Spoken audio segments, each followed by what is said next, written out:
President Donald Trump's recent visit to Scotland. Our mission really is to unpack how a trip that seemed like just a private golf outing kind of snowballed into this big diplomatic spectacle. It raises some big questions, about where the line is between personal and public for these global figures.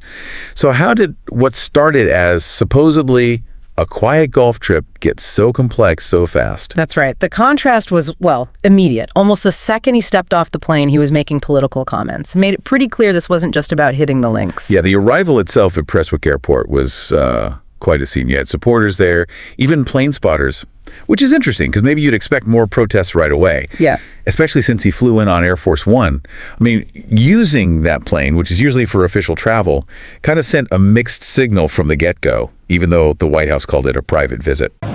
Yes, I'll be meeting with the EU on Sunday, and we'll be working on a deal. We'll see if we make a deal. I don't know, with the European Union, I think we have a good 50-50 chance. That's a lot. Well, I say two things to Europe. Stop the windmills. You're ruining your countries. I really mean it.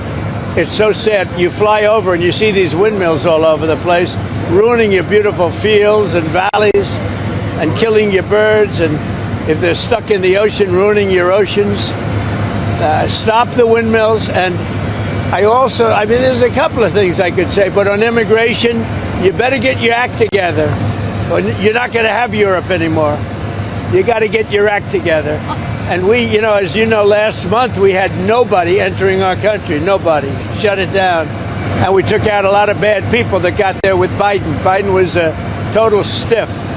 And what he allowed to happen, but you're allowing it to happen to your countries. And you got to stop this horrible invasion that's happening to Europe. Many countries in Europe. Some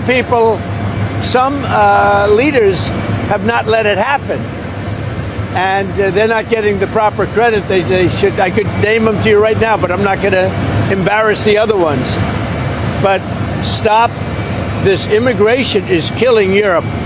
And the other thing, stop the windmills, killing the beauty of your countries. Thank you very much, everyone. I think there's enough trouble going on in the world at the moment without Donald Trump coming to Scotland to play golf. I think it's great that he visits Scotland because his mother is from Scotland and he invested a lot to Scotland. The bill will land at the doorstep of Scottish people. Is it worth it? I don't see why it is. No, not for a private visit.